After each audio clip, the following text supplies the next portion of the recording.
Hello नमस्कार साथियों, स्वागत है आप सबका one of the most leading YouTube channel GGT पे। जीजीटी का ही ये पार्ट है, ओपीडी पे आप सभी का स्वागत है। साथियों, अपन पढ़ रहे थे correct form of the verbs, जिसमें अपन ने प्रेजेंट टेंस जो था वो अपन ने कंप्लीट कर लिया था। उसमें present indefinite, present continuous and present perfect and then present perfect continuous, ये चारों अपन ने कंप्लीट कर लिए थे। आज अपन पढ़ेंगे साथियों पास्ट टेंस, और पास्ट में ही पढ़ेंगे अपन पास्ट इनडेफिनेट, क्योंकि सबके ही तीन टेंस होते हैं, तीनों को सब डिवाइड करके चार चार भागों में बांटा गया है। ये अपन ने पढ़ लिया था, बेसिक जानकारी जो थी। तो आज अपनी क्लास पांचवी क्लास रहेगी और टेंस स्टार्ट होगा अपना पास्ट।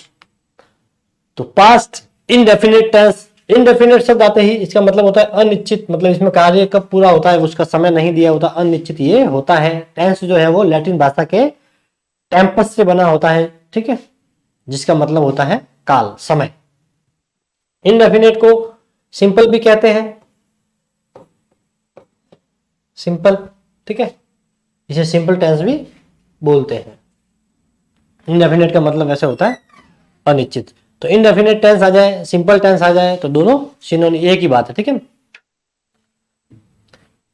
इसका जो देखिए, सबसे पहले अपने पांच इनडेफिनेट टेंस जब पढ़ते हैं तो सबसे पहले अपने को क्या ध्यान रखना पड़ता है कि इसमें कौन सी जो है हेल्पिंग वर्ब आती है, कौन सी इसमें हेल्पिंग वर्ब का यूज होता है। तो इसमें जो हेल्पिंग वर्ब आएगी साथियों वो आएगी डिड। क्या आएगी? डिड आएगी। क्या आएगी?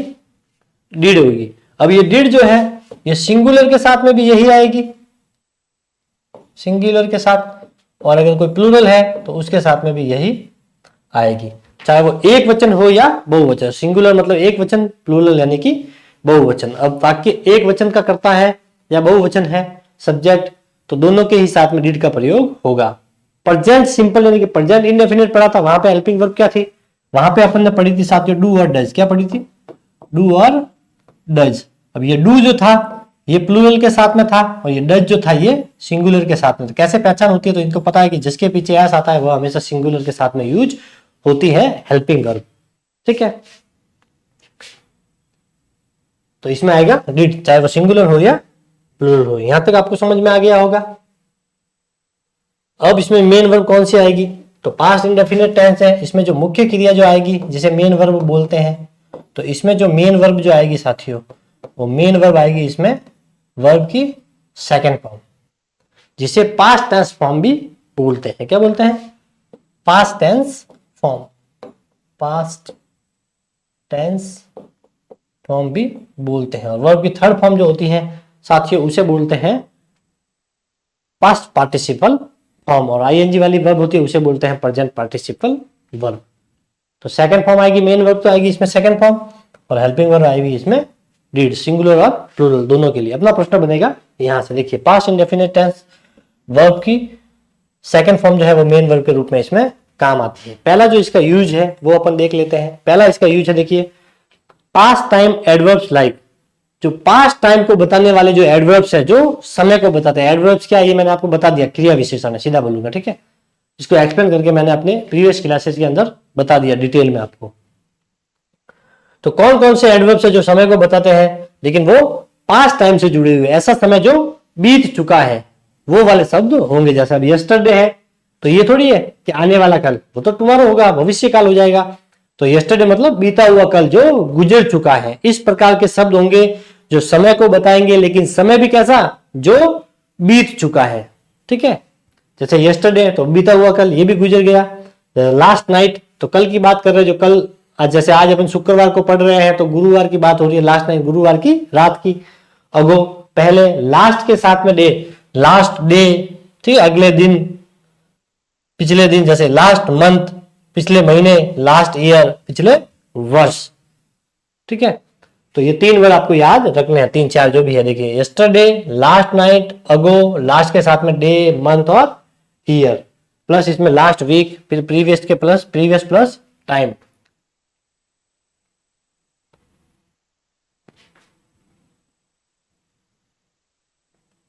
देखिए इसको इस प्रकार से याद रख सकते हैं, ट्रिक बोल सकते हैं या जो भी है। किस प्रकार से इसको याद रखना है, देखिए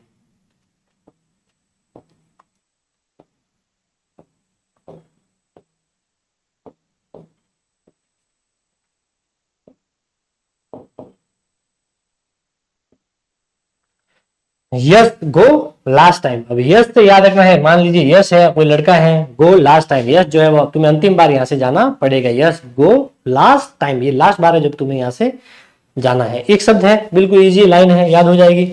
यस से हो जाएगा अपना यस्टरडे, गो से हो जाएगा अपना अगो, पीछे गो है लेकिन आपको याद हो जाएगा कि अगो। अब लास्ट टाइम से क्या हो जाएगा, देखिए ये लास्ट नाइट है, ये भी इससे हो जाएगा। इसके अलावा ये देखिए last day, last month, last year, last week, यहां तक पूरे लास्ट से हो जाएंगे। उस टाइम से अपने को याद रखना है, क्या याद रखना है कि प्रीवियस टाइम, मतलब कोई ना कोई समय दे रखा होगा जो किसको बताएगा, भूतकाल के समय को बताएगा।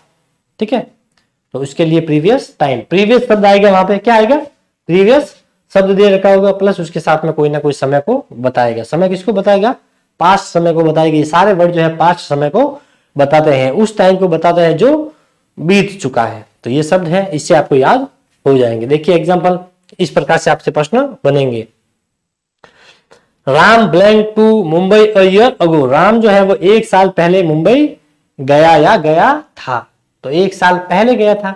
ठीक है, तो यहां पे देखिए ये अगो आया। अब अगो आते दिमाग में आना चाहिए कि present indefinite tense, present simple tense की यहाँ पर बात हो रही है। तो आपको अगर ये पढ़े हुए ये याद है तो ये देखते ही अपने को पता चल जाएगा कि इसमें क्या आएगी, वर्ब की सेकंड फॉर्म आएगी। क्या आएगी, वर्ब की सेकंड फॉर्म। तो राम क्या आ जाएगा इसमें, वेंट, क्या जाएगा, Ram went to Mumbai a year अगो।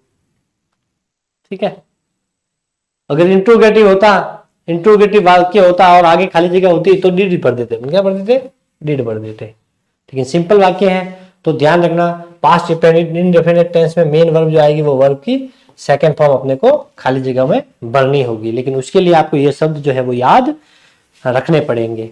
देखिए सी ब्लैंक लास्ट वीक, अब लास्ट वीक आ गया तो दिमाग में आना चाहिए कि ये पास्ट इंडेफिनिट पास्ट सिंपल की बात हो रही है। देखिए ये लास्ट और इसके साथ में क्या दे रखा है, लास्ट वीक, ये दे रखा है। ठीक है, लास्ट वीक, तो इससे पता चल जाएगा कि ये जो लास्ट जो बीता हुआ जो सप्ताह है उसकी बात हो रही है, न कि आने वाले सप्ताह की बात हो रही है। अगर आने वाला सप्ताह होता, अगर इस लास्ट को काट के मैं यहाँ पर नेक्स्ट वीक कर देता, नेक्स्ट वीक, तो फिर ये अपना फ्यूचर टेंस हो जाता। कौन सा टेंस हो जाता, ये फ्यूचर टेंस हो जाता, क्योंकि ये नेक्स्ट वीक की बात कर रहा है जो अभी आया नहीं है, आने वाला है। यहाँ पे लास्ट आ गया मतलब बीता हुआ सप्ताह की बात हो रही है। अब कब है, तो कम की सेकंड फॉर्म क्या हो जाएगी, कम, केम, कम। तो तीनों ही वर्ब अलग अलग होती है, तो ये इरेगुलर वर्ब है, और जिसके पीछे ईडी लगता है वो होती है अपनी रेगुलर वर्ब। तो ये दोनों ही जो है इरेगुलर वर्ब है, go, went, gone, come, came, come. Reena blank to Udaipur yesterday, अब यस्टरडे आते ही, यस्टरडे वाला इंपोर्टेंट है, कई बार एग्जाम में ये पूछते हैं। अब यस्टरडे आते ही अपने को पता चल जाएगा कि ये पास्ट इंडेफिनिट टेंस की बात कर रहे हैं। तो गो की सेकंड फॉर्म वापस वही गो, वेंट, गॉन, तो यहाँ पे आ जाएगी वेंट। ठीक है, तो ये आपको याद रखना है, बिल्कुल इजी है, सीधी सिस्टम है, ये याद कर लीजिए। जहां भी ब्लैंक दिखे ये शब्द आते ही वर्ब की सेकंड फॉर्म अपने को भरनी है। चले आगे, दूसरा जो इसका यूज है टेंस का, प्रेजेंट इंडेफिनिट, यहां पे लिख देते हैं वापस। अपन कौन सा पढ़ रहे हैं, सॉरी पास्ट इंडेफिनिट पढ़ रहे हैं, पास्ट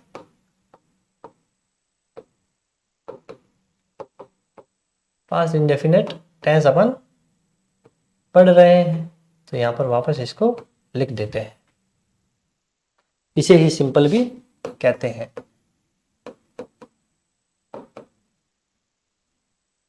पास्ट सिंपल कहो या पास्ट इंडेफिनिट कहो, एक ही बात है। ठीक है, दूसरा यूज देखिए, past indefinite is also used without any adverb to show the incidents happened in the past. तो बिना टाइम एडवर्ब के भी पास्ट इंडेफिनिट टेंस का प्रयोग होता है यदि वह भूतकाल समय में घटित घटना को दर्शाता है। तो पास्ट इंडेफिनिट टेंस है वो is used without any adverb, बिना एडवर्ब के भी वो यूज होता है। इससे पहले अपन ने क्या पढ़ा कि एडवर्ब्स अगर आए तो वो पास्ट इंडेफिनिट होता है। कौन से एडवर्ब्स, जिसमें अपन ने पढ़े यस्टरडे, यस्टरडे पढ़ा, इसके अलावा अगो पढ़ा, इसके अलावा अपन ने लास्ट प्लस टाइम पढ़ा, लास्ट मंथ पढ़ा, लास्ट वीक पढ़ा, लास्ट ईयर पढ़ा। ठीक है, और एक पढ़ा अपन ने प्रीवियस वाला, कौन सा पढ़ा? Previous, previous plus time. तो ये जो एडवर्ब थे, ये yesterday, ago, last week, last month, previous plus time, ये सब क्या थे? एडवर्ब। तो इन शब्दों को देखकर अपने को पता लग गया था कि ये पास्ट इंडेफिनिट की बात हो रही है। तो फिर अपन को पता चल गया कि यस्टरडे आ गया मतलब अपने को वर्ब की सेकंड फॉर्म बननी है, अगो आ गया इसका मतलब अपने को वर्ब की सेकंड फॉर्म बननी है। लेकिन यहाँ पे देखिए, यहाँ पे ये वाले जो वर्ड्स है, ये यस्टरडे, अगो, ये वाले वर्ड यहाँ पर नहीं होंगे, लेकिन फिर भी यहाँ पर टेंस आएगा पास्ट इंडेफिनिट, यानी कि वर्ब की सेकंड फॉर्म अपने को पढ़नी पड़ेगी। और इस प्रकार के जो वाक्य होते हैं वो ज्यादातर इतिहास से संबंधित होते हैं, हिस्ट्री से संबंधित होते हैं। और इतिहास हमेशा वही होता है जो पहले घटनाएं घट चुकी होती है।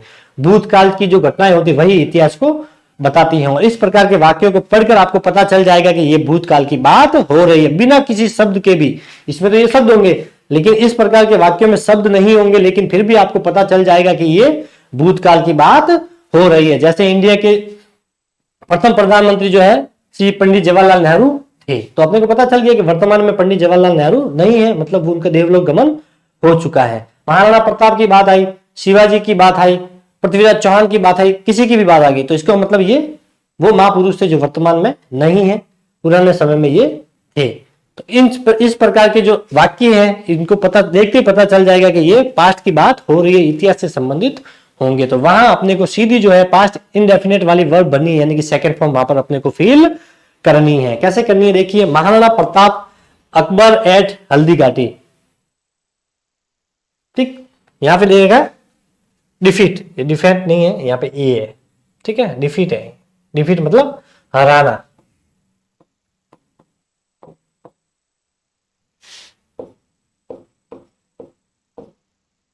अब इसमें क्या आएगा, सेकंड फॉर्म क्या होगी बताइए?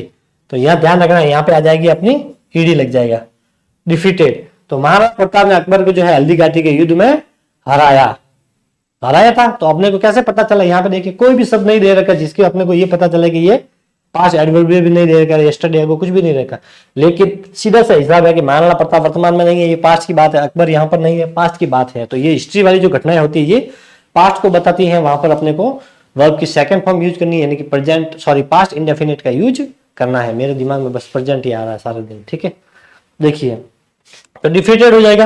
अब पृथ्वीराज चौहान, तो दिमाग में आ गया कि पृथ्वीराज चौहान जो ये इतिहास की बात हो रही है पुराने समय की। मोहम्मद गोरी एट तराइन, तराइन के पहले युद्ध में मोहम्मद गोरी ने, जो पृथ्वीराज चौहान ने जो है मोहम्मद गोरी को हराया था। तो देखिए डिफीट है, इसमें भी डिफीट ही दे रखा है, तो इसमें भी क्या हो जाएगा, डिफीटेड आ जाएगा, डिफीटेड। अब ईडी लग गया, इसके पीछे भी ईडी, इसके पीछे भी ईडी, इसका मतलब ये दोनों ही जो वर्ब है, ये कौन सी वर्ब है, ये रेगुलर वर्ब है। कौन सी वर्ब है, रेगुलर वर्ब के पीछे ईडी लगता है, जिसे वीक वर्ब भी कहते हैं। और जिसमें तीनों वर्ब अलग अलग हो, एक वर्ब अलग हो, दो अलग हो, या तीनों एक जैसी हो, तो उसे अपन इरेगुलर वर्ब कहते हैं। वो तीन प्रकार की होती है, इसमें कोई दिक्कत है नहीं। इसमें जितने भी ईडी वाली वर्ब है वो सारी की सारी रेगुलर में आती है, 90% वर्ब यही होती है। चलो आगे। तो इतिहास से संबंधित जो घटनाएं होती है वो पास्ट इंडेफिनिट टेंस में आती हैं। तीसरा जो थर्ड यूज जो है इसका, वो देख लेते हैं। देखिए, it is used for habitual action in the past with daily, always, every plus time. तो हैबिचुअल एक्शन को बताने के लिए पास्ट इंडेफिनिट टेंस का यूज होता है।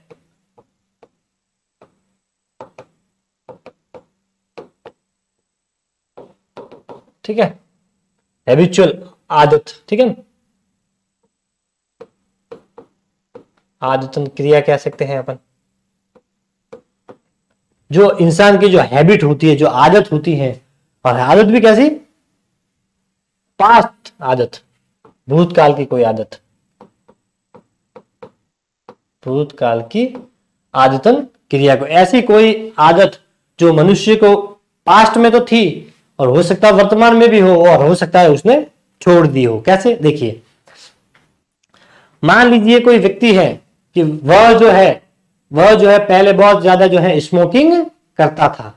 तो उस समय की बात है जब वो स्मोकिंग करता था। हो सकता है उसने अब वो छोड़ दी हो, अब वो स्मोकिंग नहीं करता हो। तो ये उसकी पास्ट हैबिट को बता रहा है कि उस समय वह स्मोकिंग करता था। उसकी हैबिट थी कि उस समय वह जो है क्रिकेट खेला करता था, ये उसकी आदत को बता रहा है कि उस समय वो क्रिकेट खेलता था। और हैबिट कौन सी होगी, जो वर्तमान में अस्तित्व में है या नहीं है उससे कोई मतलब नहीं है, पुराने समय में उसकी ये आदत थी। देखिए, लेकिन एक शब्द और याद रखना है, पास्ट हैबिट होगी लेकिन ये वर्ड्स होंगे वहां पे साथ में, या तो डेली दे रखा होगा, या ऑलवेज दे रखा होगा, या एवरी के साथ में टाइम दे रखा होगा, एवरी प्लस टाइम। तो 3 वर्ड्स याद रख। देखिए example, he blank Delhi when he was in Delhi. अब अपने को पता चल गया कि दिल्ली आ गया, यहाँ पर क्या आ गया, दिल्ली। और यहाँ पे देखिए एवरी प्लस टाइम भी हो सकता, तो ये एवरी आ गया और एवरी के साथ में ये टाइम आ गया, संडे। क्या हो गया, संडे। तो संडे भी किसको शो कर रहा है, टाइम को शो कर रहा है। ठीक है, अब यहां पे देखिए ऑलवेज आ गया, क्या आ गया, ऑलवेज। और ये रहा है अपना ऑलवेज। तो ऐसी आदत जो भूतकाल में उसके ये आदत थी, लेकिन साथ में ये 3-4 जो वर्ड्स है ये भी अपने को याद रखना है, डेली, ऑलवेज और एवरी प्लस टाइम। इसको इस प्रकार से भी आप याद रख सकते हैं। डे, वैसे डे की स्पेलिंग DAY होती है, लेकिन इस डे इस प्रकार से भी आप याद रख सकते हैं, डेली, ऑलवेज और every plus time, day, DAE। ठीक है, तो ये तीनों वर्ड्स अगर आपको देखने को मिल जाए, daily, always, every plus time, इन तीनों शब्दों के अलावा एक चीज और होनी चाहिए। क्या होनी चाहिए, कि वो पास्ट हैबिट को कोई चीज शो करनी चाहिए। देखिए कैसे, तो देखिए, he blank Delhi when he was in Delhi, smoke. अब स्मोक है तो पहले अपने को पता है इंडेफिनिट पढ़ा है, सेकंड फॉर्म आएगी ईडी लग जाएगा, इसमें ईडी नहीं लगेगा, ई दे रखा है। तो अपन ने नियम पढ़े थे कि किस प्रकार से ईडी लगता है, तो इसमें ई दे रखा है तो सीधा डी लगेगा। Smoked, he smoked Delhi when he was in Delhi, जब वह दिल्ली में था तब वह स्मोकिंग किया करता था। जब वह दिल्ली में रहता था तब वह स्मोकिंग किया करता था। कौन सी घटना, वर्तमान की थोड़ी हैबिट हो रही है ये, क्या वर्तमान की आदत को बता रहा, नहीं, ये बता रहा पास्ट हैबिट को, कि जब वह दिल्ली में रहता था तब वह स्मोकिंग किया करता था। तो एक तो पास्ट बात हो गई, इसको पढ़ते आपको पता चल जाएगा कि ये पास्ट हैबिट की बात हो रही है। प्लस इसमें देखिए ये टाइम दे रखा है, ये दिल्ली आ गया जो अपना ये शब्द है, तो ये दोनों होंगे वहां पे। इन तीनों में से कोई ना कोई एक शब्द होगा, प्लस वो सेंटेंस जो होगा वो उसकी पुरानी आदत को बताएगा, ऐसी आदत जो पुराने समय में थी। हो सकता है वो आदत अब भी हो, लेकिन पुराने समय में वो आदत थी, हो सकता है वो आदत उसने छोड़ दी हो। अब ये सेंटेंस पढ़ के क्या, कि वह दिल्ली में रहता था तब स्मोकिंग करता था, कोई जरूरी थोड़ी है कि अब भी वो ये स्मोकिंग कर ही रहा हो सकता है छोड़ दी हो, लेकिन पुराने समय में उसकी आदत थी। Ram blank to the movies every Sunday, तो एवरी प्लस टाइम आ गया। ठीक है, तो इसका मतलब यहां पर भी प्रेजेंट इंडेफिनिट टेंस आएगा, और पास्ट हैबिट को भी बता रहा है, तो गो दे रखा, तो इसकी सेकंड फॉर्म क्या हो जाएगी, वेंट हो जाएगी। क्या हो जाएगी, वेंट। तो Ram went to the movies every Sunday, तो राम जो है वो प्रत्येक संडे को जो है मूवी देखने जाया करता था, मतलब उसकी आदत है। क्या है, उसकी आदत है कि हर रविवार को वो मूवी देखने जाता था। ये उसकी हैबिट को बता रहा है, उसकी आदत को शो कर रहा है। तो एक तो पुरानी हैबिट को भी बताएगा, प्लस उसमें ये वर्ड्स भी देखने को मिलेंगे। जैसे इसमें ये दिल्ली आ गया, क्या आ गया, इसमें ये दिल्ली वर्ड आ गया, और इसमें आ गया अपना ये एवरी प्लस टाइम, और इसमें आ गया ये ऑलवेज। तो ये जो शब्द है ये अपने को याद रखने हैं। ही always rain 5 kilometre when he was young, यहाँ पे सेकंड फॉर्म दे रखी है, वैसे भी ये वर्ब की सेकंड फॉर्म में रन है, तो रन की सेकंड फॉर्म होती है रन, रेन, रन। तीनों ही वर्ब देखिए अलग अलग है, तो इसका मतलब ये इरेगुलर वर्ब है। ठीक है, और ये ईडी लग गया स्मोक्ड में, इसका मतलब ये रेगुलर वर्ब है। तो वह जो है 5 किलोमीटर दौड़ा करता था जब वह जवान था, यंग था। तो ये कब की बात हो रही है, अब तो वो बूढ़ा हो गया, ये उसके जवानी की बात है कि जब वह जवान था तब 5 किलोमीटर दौड़ा करता था। मतलब पास्ट हैबिट को बता रहा है कि जब वह जवान था, पुरानी हैबिट, पास्ट हैबिट को बता रहा है। तो पास्ट हैबिट को भी बताएगा, प्लस ये शब्द जो दे रखे हैं ये भी आपने को देखने को मिलेंगे। जैसे यहाँ डेली आया, यहाँ पे ऑलवेज आया, और यहाँ पे एवरी प्लस टाइम आया। ठीक है, वैन द, और चौथा यूज बंदे इसका देखते हैं। देखिए यहाँ तक आपको समझ में आ गया होगा, आया समझ में, बिल्कुल इजी है, थोड़ा सा पढ़ोगे तो आपको याद हो जाएगा। देखिए, when the main clause is in the past we use past simple in the subordinate clause। जब जो मेन क्लोज जो है, मेन क्लोज को बोलते हैं मुख्य, मुख्य जो क्लोज होता है वो, और सबऑर्डिनेट का मतलब होता है निर्भर।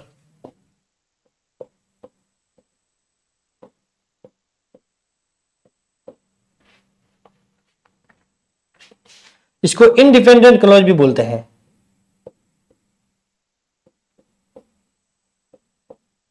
इंडिपेंडेंट क्लॉज भी इसे कहते हैं, और ये इस पे निर्भर होता है। ये मुख्य क्लॉज है, ये उसके ऊपर निर्भर है।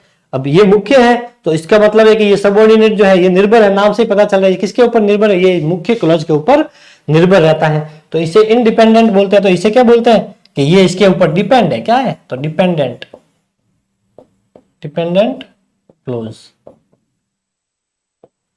ये किसके निर्भर है, ये वाला जो सबऑर्डिनेटेड क्लॉज है इस मुख्य क्लॉज के ऊपर निर्भर रहता है। अगर ये सबऑर्डिनेट क्लॉज नहीं भी होगा तो मुख्य क्लॉज अकेला जो है अपना अस्तित्व रखता है, लेकिन अगर मुख्य क्लॉज नहीं होगा तो इसका कोई अस्तित्व वहां पर नहीं रहेगा, कोई अर्थ वहां पर नहीं रहेगा। ठीक है, देखिए एग्जांपल देखिए, आपको पता चल जाएगा कि मेन क्लॉज कौन सा होता है, सबऑर्डिनेट क्लॉज क्या होता है। देखिए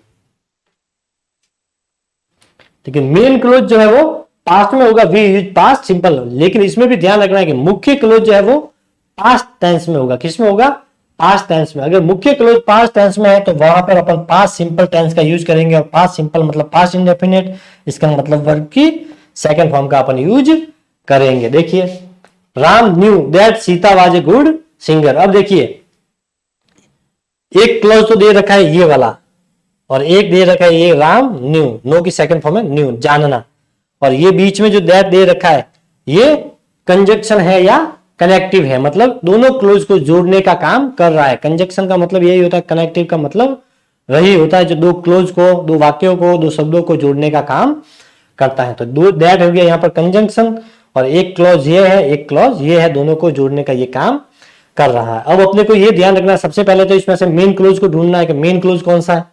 मेन क्लोज देखते ही फिर उस मेन क्लोज में देखना है कि इसमें पास्ट टेंस में दे रखा है या नहीं दे रखा है। अगर पास्ट में दे रखा है तो सबऑर्डिनेट वाले क्लोज में जो वर्ब आएगी वो हमेशा किस में आएगी, वर्ब की सेकंड फॉर्म आएगी, पास्ट सिंपल टेंस में आएगी। तो देखिए Sita was a good singer, ये अगर मैं यहां से हटा दूं, ये वाला सेंटेंस ना हो, सिर्फ इतना दे रखा हो, तो क्या होगा, Sita was a good singer, Sita एक अच्छी गायिका है। Sita was a good singer, Sita एक अच्छी सिंगर थी, सॉरी है नहीं, थी, पास्ट दे रखा है, तो सीता जो है वो एक अच्छी सिंगर थी, पूरा अर्थ दे रखा है। अगर ये नहीं भी होता, ये आगे वाले ये सब नहीं भी होते, तो ये अपना पूरा अर्थ दे रखा है। इसका मतलब ये क्या है, ये है अपना मेन क्लॉज है। क्या है, मेन क्लॉज है, मेन क्लॉज है, मुख्य क्लॉज ये है। और ये राम न्यू, राम जानता है, क्या जानता है भाई, पूरा थोड़ी अर्थ दे रहा है, राम न्यू, राम जानता है, क्या जानता है राम, जब वो बताएगा तब पता चलेगा। इसका मतलब ये डिपेंडेंट क्लॉज है या फिर ये सबऑर्डिनेट क्लॉज है। कौन सा क्लॉज है, सबऑर्डिनेट क्लॉज है, सबऑर्डिनेट क्लॉज है, सबऑर्डिनेट क्लॉज रहेगा, पता चल गया। और ये सबऑर्डिनेट क्लॉज है, जिसे डिपेंडेंट भी बोलते हैं, इसे इंडिपेंडेंट भी बोलते हैं। ये निर्भर है इसके ऊपर कि राम जानता है, क्या जानता है, कि सीता जो है वह एक अच्छी सिंगर थी। अगर ये नहीं होगा ये वाला सेंटेंस तो इसका कोई मतलब नहीं रहेगा, राम जानता है, क्या जानता है। लेकिन अगर ये नहीं होगा तो ये अपना पूरा अर्थ रखता है कि Sita was a good singer, Sita जो है वो एक अच्छी गायिका थी। तो इतना पता चल जाएगा आपको, वाक्य को देखते ही पता चल जाएगा। बीच में ये कनेक्टिव दे रखे होंगे, कनेक्टिव से मतलब ये दैट हो सकता है वहां पर, और हो सकता है, एंड हो सकता है, बट हो सकता है, सो दैट हो सकता है, सो दैट हो सकता है, इफ हो सकता है, ठीक है, वेदर हो सकता है। ये बहुत सारे जो है कनेक्टिव्स होते हैं, ये अपन कंजक्शन पढ़ेंगे तो वहां पर डिटेल में पढ़ेंगे। इस प्रकार के शब्द होंगे, इनसे जुड़े होंगे।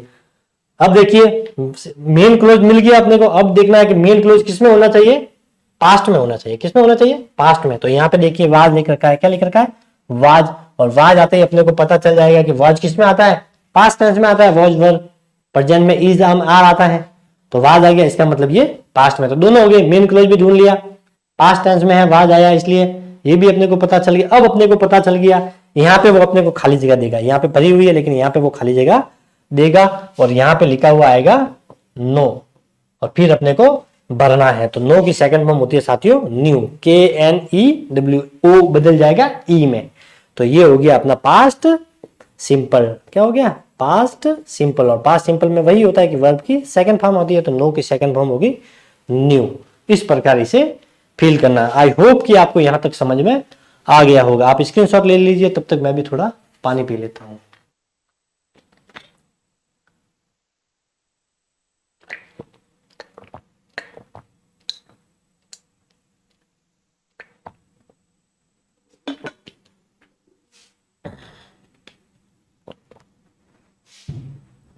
चले आगे।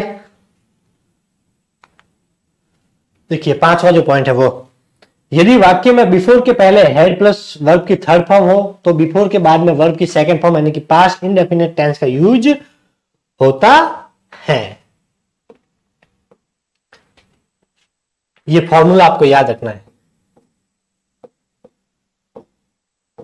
ये फॉर्मूला आपको याद रख सकते हैं। कैसे रख सकते हैं? यहां पे आपको बिफोर दे रखा होगा, क्या दे रखा होगा? बिफोर। अगर बिफोर दे रखा है और बिफोर के पहले हेड प्लस वर्ब की थर्ड फॉर्म दे रखी है, जैसे ये देखिए ये बिफोर दे रखा है और बिफोर के पहले आगे हेड प्लस वर्ब की थर्ड फॉर्म दे रखी है, हेड भी दे रखा है और स्टार्ट की थर्ड फॉर्म होती है स्टार्टेड, ये भी दे रखी है। तो पीछे खाली जगह दे रखी है तो वहां पे क्या आएगी? वर्ब की सेकंड फॉर्म आएगी। क्या आएगी? Second form. यहाँ पे रिच है तो रिच की सेकंड फॉर्म क्या होती है? रिच्ड, ईडी लग जाएगा, रिच्ड। ठीक है, रिच नहीं पहुंचना, रिच्ड मतलब पहुंचा। तो the exam had started before I rich the school, मेरे स्कूल पहुंचने से पहले एग्जाम जो है वो शुरू हो चुका था। मेरे स्कूल पहुंचने से पहले एग्जाम शुरू हो चुका था। तो पहले क्या हुआ? एग्जाम शुरू हुआ, फिर वह स्कूल पहुंचा। तो आपको सीधा सीधा पर ध्यान रखना है कि आपको क्या देखना है? बिफोर देखना है। क्या देखना है? बिफोर देखना है। बिफोर के पहले हेड प्लस वर्ब की थर्ड फॉर्म दे रखी है, पीछे खाली जगह है तो सीधा अपने को वर्ब की सेकंड फॉर्म बननी है। मान लीजिए ये रिच्ड जो है ये वहां पर लिखा हुआ आ जाए और खाली जगह वो आगे दे दे, यहां पर दे दे, हो सकता है दे दे आगे, तो यहाँ पे क्या आ जाएगा? यहाँ पे आ जाएगा हेड प्लस वर्ब की थर्ड फॉर्म आ जाए। तो अगर हेड ऐसा का ऐसा स्टार्टेड नहीं होता और रिच ये कोष्टक में रिच दे रखा होता तो क्या करते हैं? यहाँ पर हेड रिच्ड। ठीक है, तो अपने को ये याद रखना है, बिफोर दिया होगा, आगे खाली जगह दे रखी है तो हेड के साथ में वर्ब की थर्ड फॉर्म लगानी है, पीछे दे रखी है तो वर्ब की सेकंड फॉर्म लगानी है। बिल्कुल इजी है। इसी तरह देखिए, इसी तरह यदि वाक्य में आफ्टर से पहले वर्ब की सेकंड फॉर्म है तो आफ्टर के बाद में हेड प्लस वर्ब की थर्ड फॉर्म का यूज होता है। बिफोर में तो क्या किया अपन ने कि बिफोर के पहले हेड प्लस वर्ब की थर्ड फॉर्म और बिफोर के बाद में वर्ब की सेकंड फॉर्म। इसका उल्टा कर देंगे किसमें? आफ्टर के साथ में। इसका जस्ट उल्टा करना है अपने को। मतलब ऐसे देखिए,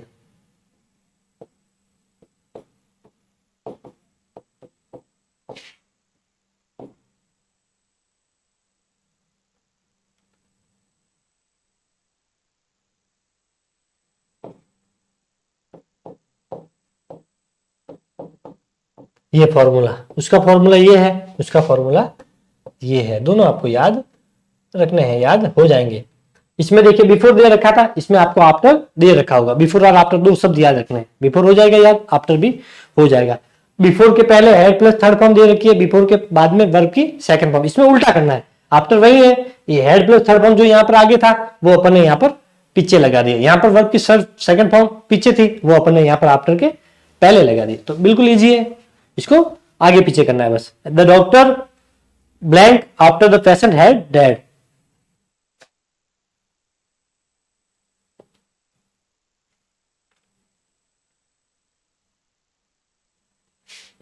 डाई नहीं आएगा, यहाँ पर रिच आएगा।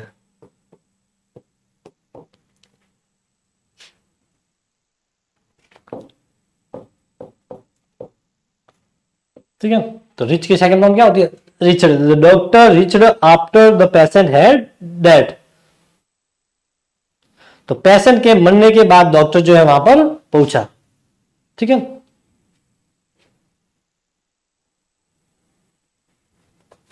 तो देखिए अब यहां पर क्या दे रखा है अपना? आफ्टर दे रखा है। क्या दे रखा है? आफ्टर। और आफ्टर के पहले यहां पर खाली जगह दे रखी है, तो सूत्र देख लीजिए, वर्ब की सेकंड फॉर्म, तो ये क्या होगी? वर्ब की सेकंड फॉर्म।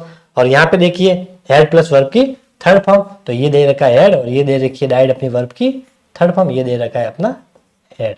अगर इसी में यहाँ पर खाली जगह होती और यहाँ पर भरा होता रिच्ड और यहाँ पर खाली जगह होती और यहाँ पे कोष्टक में दे रखा होगा डाई, डाई दे रखा होता, तो अपन यहाँ पे खाली जगह होती तो क्या पढ़ते थे?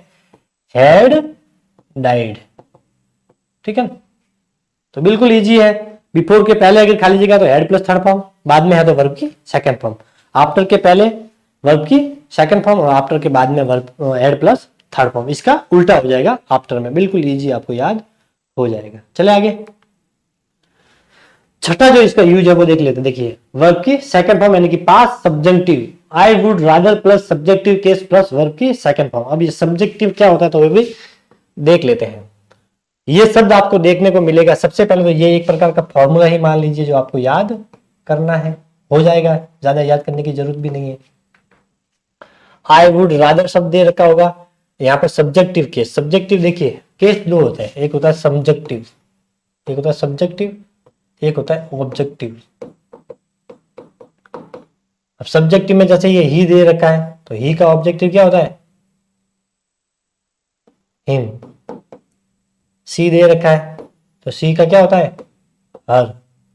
दे रखा है सब्जेक्टिव में तो दे का क्या होगा, देम।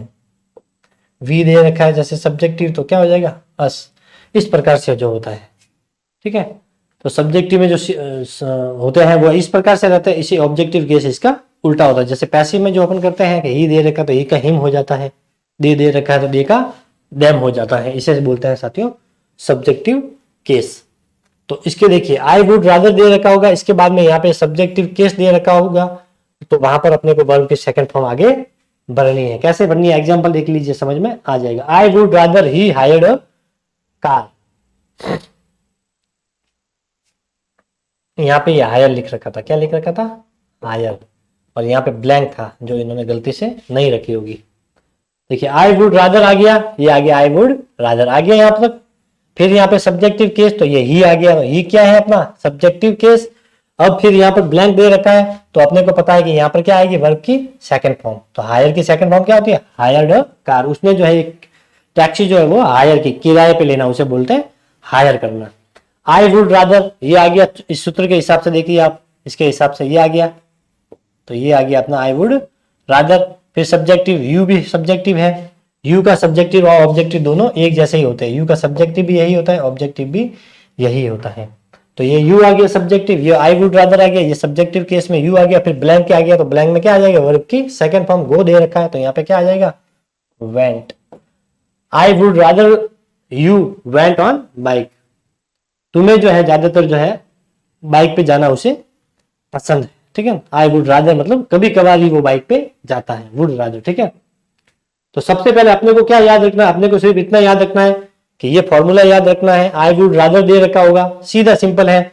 अगर आपको सबसे पहले आई वुड रादर लिखा हुआ दिख जाए, फिर उसके बाद में ही सी इट, ये वाले सब कोई भी दिख जाए, ही सी इट, इट का इट ही रहता है, ठीक है।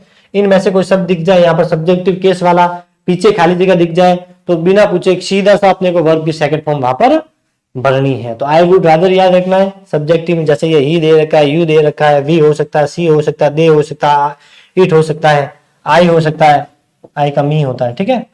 ये सब सब्जेक्टिव में है। ये अगर आ जाए तो अपने को सीधी वहां पे वर्ब की सेकंड फॉर्म बननी है। जैसे यहाँ पे हायर का हायर्ड किया, को का वेंट किया, तो ये आपको याद हो जाएगा। सातवां जो पॉइंट है वो भी देख लेते हैं अपन, इंपोर्टेंट वैसे ये रहता है, परीक्षा में कई बार पूछते हैं।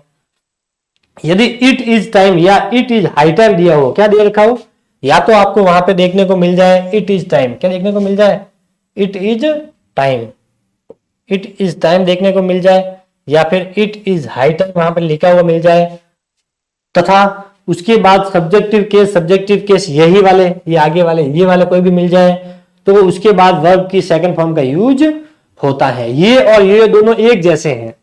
कैसे एक जैसे, इसमें सिर्फ आगे दे रखा है आई वुड रादर, पीछे सब्जेक्टिव केस और वर्ब की सेकंड फॉर्म इसमें भी दे रखी है, पीछे सब्जेक्टिव केस और वर्ब की सेकंड फॉर्म इसमें भी दे रखी है। इसमें आई वुड रादर याद रखना है, और यहाँ इसमें याद रखना है इट इज टाइम और इट इज हाई टाइम। कुल मिला के आपको ये याद रखना है कि I would rather,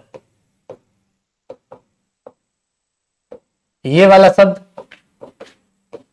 it is time, ये वाला it is high time, plus subjective plus verb की सेकंड फॉर्म, ठीक है। आई वुड रादर आगे लिखा हुआ आ जाए, या फिर इट इज टाइम लिखा हुआ आ जाए, या इट इज हाई टाइम लिखा हुआ आ जाए, तीनों में से एक, दोनों को मैं साथ में बता रहा हूं, ठीक है। आई वुड रादर लिखा हुआ आ जाए, इट इज टाइम आ जाए, या इट इज हाई टाइम आ जाए, उसके बाद में सब्जेक्टिव केस आ जाए, मतलब इनमें से कोई आ जाए, तो उसके बाद में अगर ब्लैंक है तो वहां पे सीधा सा अपने को वर्ब की सेकंड फॉर्म फिल करनी है, भर देनी है। देखिए ये फॉर्मूला है उसका, इट इज टाइम या it is high time, subjective case सीधा V2 पढ़ना, दोनों एक जैसे है। 3 शब्द याद रखने, I would rather, it is time, it is high time, ये तीनों शब्द आ जाए और उसके पास में ही सी इस तरह से सब्जेक्टिव केस आ जाए और बाद में खाली जगह है तो सीधी अपने को पास्ट इंडेफिनिट वाली फॉर्म भरनी है। पास्ट इंडेफिनिट का मतलब है वर्ब की सेकंड फॉर्म भरनी है। देखिए इट इज टाइम, तो इट इज टाइम आ गया। अब इट इज टाइम के बाद में ही आ गया, सब्जेक्टिव केस आ गया, ब्लैंक आ गया, सीधा सा आगे देखने की जरूरत भी नहीं है। क्या बनना है अपने को, वर्ब की सेकंड फॉर्म। तो कंप्लीट दे रखा है तो क्या हो जाएगा,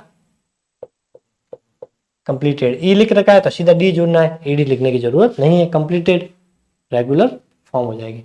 it is time he completed his work. ठीक है, तो यहां तक आपको समझ में आ गया होगा। चले आगे देखिए 8वां पॉइंट, थोड़ा बड़ा है टेंस ये। As if, as though can be followed by a past tense with a present meaning when we talk about things.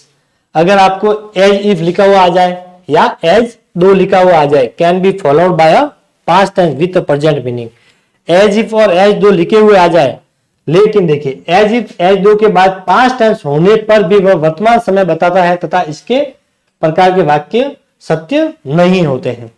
As if they रखा होगा या एज दो दे रखा होगा तो के बाद पास्ट टेंस होने पर भी वह वर्तमान समय को बताएगा। इसके एज इफ और एज दो दे रखे होंगे, इसके बाद का जो टेंस होगा वो पास्ट टेंस को शो करेगा। किसको बताएगा, पास्ट टेंस को बताएगा, जो कार्य है वो भूतकाल में बताएगा।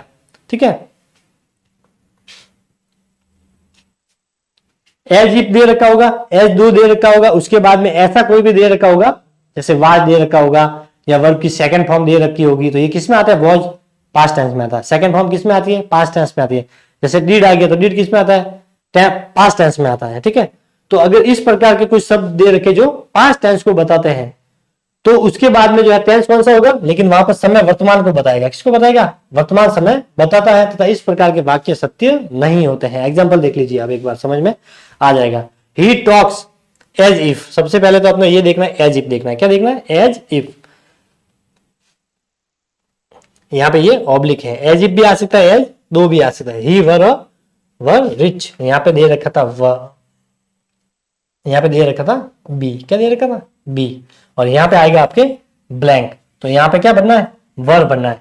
अगर बी की फॉर्म यहाँ पे कोष्टक में लिखी हुई आ जाए और आगे एज इफ और एज दो लिखे हुए आ जाए, जैसे यहाँ पर दे रखा है एज इफ, यहाँ पे दे रखा है एज इफ और एज दो, दोनों दे रखे हैं, तो अगर एज इफ आ जाए या एज दो आ जाए और पीछे ब्लैंक है और बी लिखा हुआ आ जाए, तो सीधा अपने को ध्यान रखना है कि बी की जो फॉर्म होती है उसमें क्या आ जाएगा, यहाँ पर वर आएगा। क्या आएगा, सीधा अपने को वर बनना है, वाज यहाँ पर नहीं आएगा। ध्यान रखना है, यहाँ पर वाज का प्रयोग नहीं होगा। हिसाब से तो देखिए यहाँ ही दे रखा है, यहाँ पे सी दे रखा है, ही के साथ में हिसाब से तो सिंगुलर है, वॉज आना चाहिए, और यहाँ पे भी सी है तो सी के साथ में भी वॉज का प्रयोग होना चाहिए, लेकिन दोनों के ही साथ में यहाँ पर वर का प्रयोग होगा। अब ये वर का प्रयोग क्यों हुआ तो ये भी बता देते हैं। इस प्रकार के जो वाक्य होते हैं इसे बोलते हैं कंडीशनल सेंटेंस। क्या बोलते हैं, कंडीशनल सेंटेंस। मतलब इस प्रकार के वाक्य में एक शर्त वाले वाक्य बोलते हैं। क्या बोलते हैं, शर्त वाले वाक्य जो सही नहीं होते। सही नहीं मतलब कि तू कहीं का कलेक्टर है क्या, कोई ज्यादा काम करता है, आपने को कुछ बोलता है, अपन बोलता है चुप हो जा, तू कोई कलेक्टर है क्या, इसका मतलब वो कलेक्टर नहीं है, अपन ने सिर्फ उसको कहा है। या कहीं कोई लड़ाई हो रही होती है तो कोई बीच में आधा छुड़वाने के लिए कहता बोल तू जा तेरा काम कर, तू कौन सा ऐसा ही है, मतलब तू ऐसा ही है, मतलब तू कोई पुलिस वाला थोड़ी है, मतलब वो पुलिस वाला नहीं है, लेकिन उसको बोला कि तू कोई पुलिस वाला है क्या, तो वो पुलिस वाला तो नहीं है, लेकिन वहां पर इस प्रकार के जो वाक्य होते हैं ना, जैसे तू कौन सा कलेक्टर है, वह कलेक्टर नहीं है लेकिन अपन उसे बोल रहे हैं, तो इस प्रकार के जो वाक्य होते हैं उसे बोलते हैं कंडीशनल सेंटेंस। देखिए he talks as if he were rich, वह इस प्रकार से बातें करता हो जैसे वो कोई करोड़पति हो, रिच हो, लेकिन वह रिच नहीं है, सिर्फ वो बातें कर रहा है। मतलब देखिए अब यहाँ पे क्या दे रखा है, टॉक्स। क्या दे रखा है, टॉक्स। वर्ब की फर्स्ट फॉर्म के पीछे क्या लग रखा है, एस और ईएस, एस आ गया, तो यहाँ पे टेंस कौन सा, ये प्रेजेंट टेंस है। कौन सा टेंस है, प्रेजेंट टेंस। अब टेंस तो प्रेजेंट है और यहाँ पे खाली जगह आ गई तो अपन क्या भरते हैं, यहाँ पे ही आ गया, मतलब सिंगुलर के साथ में, तो बी की फॉर्म है तो अपन इज भर देते हैं। बी की फॉर्म में कौन कौन सी आती है, इज, एम, आर, वॉज, वर, ये सारी बी की फॉर्म होती है। हैज, हैव, ठीक है, ये इसमें आती है, ये बी की फॉर्म है, तो बी का मतलब इनमें से कोई भी यहाँ पर आ सकती है। तो अपन क्या देखते हैं, ही टॉक्स, वो बातें करता है, मतलब एस आ गया, प्रेजेंट टेंस की बात हो रही है, तो तो अपन सीधा यहाँ पे ही भर देंगे, तो ये अपना सेंटेंस यहाँ पर रॉन्ग हो जाएगा। तो आपको ध्यान रखना है कि वो वाक्य जो है एज इफ और एज दो दे रखा हो के बाद में पास्ट टेंस हो, ठीक है, लेकिन फिर भी वो बताएगा किसको, वर्तमान समय को बताता है। देखिए he talks as if he were rich, वह इस प्रकार से बातें करता है जैसे वह रिच हो। अब यहाँ पे अपने वर्ब भरा है, क्या भरा है, वर्ब, जो पास्ट टेंस में आता है, लेकिन इसका मीनिंग वर्तमान में हो रहा है, ठीक है, कि तू वह ऐसे बात करता है जैसे वह कोई पैसे वाला हो, करोड़पति हो। She behaved as if she were a queen, वह इस प्रकार से बातें करती हो जैसे वह कोई रानी हो। तो देखिए यहाँ पे देखिए क्या लिख रखा है, बिहेव, ये कौन सा टेंस है, पास्ट टेंस है, तो यहाँ पर पास्ट टेंस दे रखा है, तो इसमें तो कोई दिक्कत नहीं कि पास्ट मान के एज इफ और एज दो आ गया, यहाँ पर बी की फॉर्म दे रखी है, तो यहाँ पे अपन वर्ब भर ले। लेकिन अपने को ये ध्यान रखना है कि सी लिख रखा है, तो इसका मतलब यहाँ पे वॉज का प्रयोग अपने को नहीं करना है, सिंगुलर यहाँ पे फॉर्म नहीं आएगी। जो कंडीशनल वाक्य होते हैं, जो शर्त वाले जो वाक्य होते हैं, उसमें हमेशा ध्यान रखना कि वो वर्तमान में ही बोले जाते हैं, उसका अर्थ हमेशा वर्तमान में रहता है। घटना चाहे वो टेंस जो है, जैसे ये देख लीजिए आप, यहाँ पे वर्ब की सेकंड फॉर्म दे रखी है, पास्ट में आती है सेकंड फॉर्म, लेकिन ये इसका जो अर्थ है वो वर्तमान के लिए सटीक बेहतर, वह इस प्रकार बातें करती है जैसे वह कोई रानी हो, न कि वह कोई रानी थी। पास्ट आया, थी होना चाहिए लेकिन हो, मतलब उसका समय वर्तमान रहेगा, लेकिन टेंस यहाँ पर भले पास्ट रहेगा। आपने को सीधा सिंपल वे में बता देता हूं, आपको क्या करना है, कुछ भी नहीं करना है। आपको अगर एज इफ ये एक शब्द याद रखना है और एज दो, ये दो शब्द आपको याद रखने हैं, जो आपको याद हो जाएंगे, कुछ भी नहीं करना है, ये याद रख लेना, हो जाएगा याद। इसके बाद खाली जगह दे रखी है, कोष्टक में यहाँ पर बी दे रखा है, क्या दे रखा है, बी, तो अपने को यहाँ पे सीधा वर्ब भरना है, क्या भरना है, वर्ब भरना है। वॉज का प्रयोग यहाँ पर नहीं करना है, चाहे वो सिंगुलर हो या प्लूरल हो, जो शर्त वाले वाक्य होते हैं उसमें वर्ब का प्रयोग किया जाता है। ये अगर कंडीशनल सेंटेंस आपके होंगे तो अपन डिटेल में आगे पढ़ेंगे। नोट, एज इफ और एज दो के बाद सिंगुलर सब्जेक्ट होने पर भी वर्ब का ही यूज होता है, यहाँ पर वाज का यूज नहीं होता है, यही इसमें इंपॉर्टेंट है। स्क्रीनशॉट लेना चाहे तो ले सकते हैं, चलते हैं आगे। देखिए 9वां पॉइंट लास्ट है शायद ये, I wish plus subjective case, subjective की केस वही आपको पता ही है, ही see it they I we, ये तो आगे आई विश लिख रखा होगा, फिर सब्जेक्टिव केस होगा और पीछे ब्लैंक होगी, तो वहां अपने को वर्ब की सेकंड फॉर्म बननी है। अब ये आई विश आ गया यहाँ पर। अब ये सब्जेक्टिव केस, तो आई सब्जेक्टिव है, आई का ऑब्जेक्टिव क्या होता है, मी, तो सब्जेक्टिव है, आई सब्जेक्टिव है। नो आ गया तो नो की सेकंड फॉर्म क्या होती है, न्यू, क्या होती है, न्यू, नो की सेकंड फॉर्म होती है, थर्ड फॉर्म वापस नो, इसका मतलब होता है जानना, ठीक है। तो I wish I knew her address, मैं विश कर रहा हूं कि काश मुझे उसका एड्रेस पता होता, ठीक है।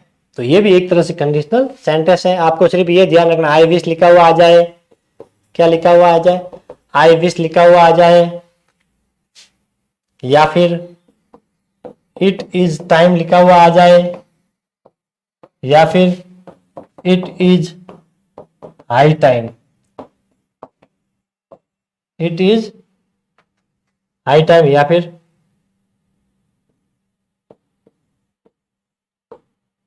आई वुड रादर, ये आ जाए, और इनके बाद में क्या आ जाए, सब्जेक्टिव केस आ जाए,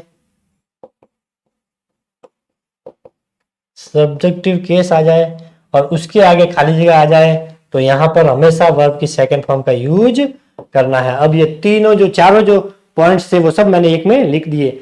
आई विश लिखा हुआ आ जाए सबसे पहले, या इट इज टाइम आ जाए, इट इज हाई टाइम आ जाए, आई वुड रादर आ जाए, उसके बाद सब्जेक्टिव आ जाए, मतलब I we he see it they us, sorry we, ये आ जाए। तो इनके बाद में अगर खाली जगह है तो सीधा अपने को वर्ब की सेकंड फॉर्म बननी है। जो 3-4 अलग अलग पॉइंट है वो सब मैंने एक लाइन में यहाँ पर लिख दिया। आई होप कि आपको यहाँ तक समझ में आ गया होगा। तो ये थी साथियों आपकी आज की क्लास, जो थोड़ी सी बड़ी थी, अच्छी क्लास थी। इसमें से प्रश्न काफी संख्या में बनते हैं, तैयारी करते रहिए और जुड़े रहिए। Thank you, have a nice day.